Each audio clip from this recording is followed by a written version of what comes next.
আসসালামু আলাইকুম। আজকে আমি আপনাদের সাথে শেয়ার করব ভিন্ন স্বাদের ব্রয়লার মুরগির রেসিপি। তো এখানে আমি কিছু আলু কেটে রেখে দিয়েছি। তো এই আলু টুকরোগুলোর ভিতরে এখন আমি একটু লবণ দিয়ে দিব, একটু হলুদ দিয়ে দিব, দিয়ে খুব সুন্দর করে মাখিয়ে নিব। এবার এগুলো খুব সুন্দর করে মাখানো হয়ে গেলে এটা এক সাইডে আমি রেখে দিব। এবার এই পর্যায়ে একটি কড়াই আমি চুলায় বসিয়ে দিব। এবার তেল দিয়ে দিব হাফ কাপ। হাফ কাপ তেল যখন গরম হয়ে যাবে একটু জিরা, দারচিনি, এলাচ, তেজপাতা দিয়ে খুব সুন্দর করে নেড়েচেড়ে নিব।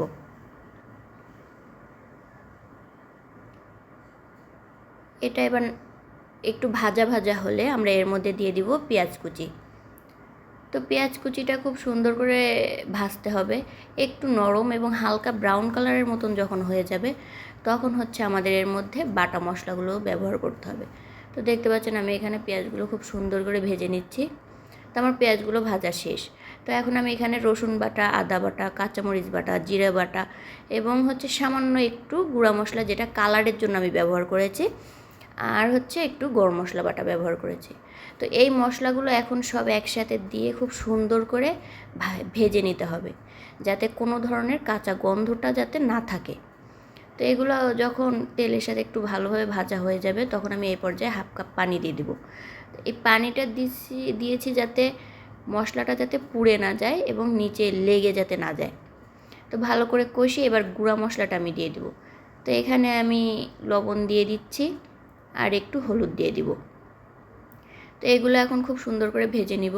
তো এই পর্যায়ে আমি আবার একটু পানি অ্যাড করব, যাতে এই গুঁড়া মশলাটা আবার নিচে যাতে না লেগে যায় এবং পুড়ে না যায়।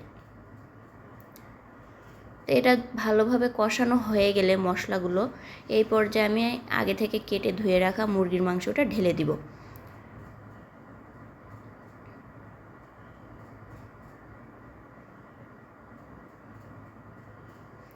তো আমি মুরগির মাংসগুলো দিয়ে দিলাম।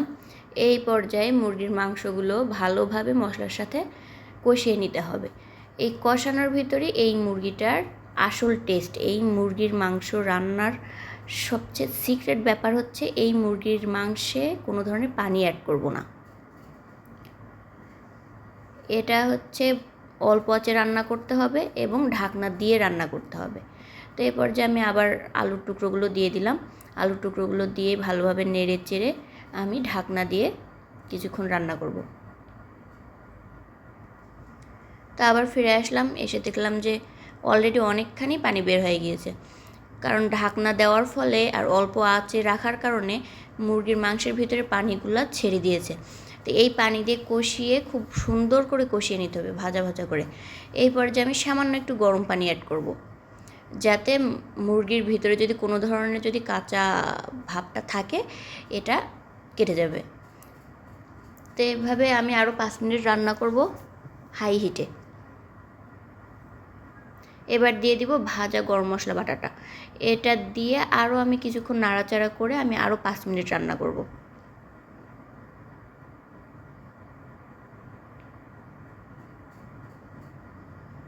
ব্যাস, তৈরি হয়ে গেল আমাদের ভিন্ন স্বাদের ব্রয়লার মুরগি। আর এই মুরগির মাংসটা খেতে কিন্তু অনেক টেস্টি। এটা আপনি বুঝতেই পারবেন না যে আপনি ব্রয়লার মুরগির মাংস খাচ্ছেন।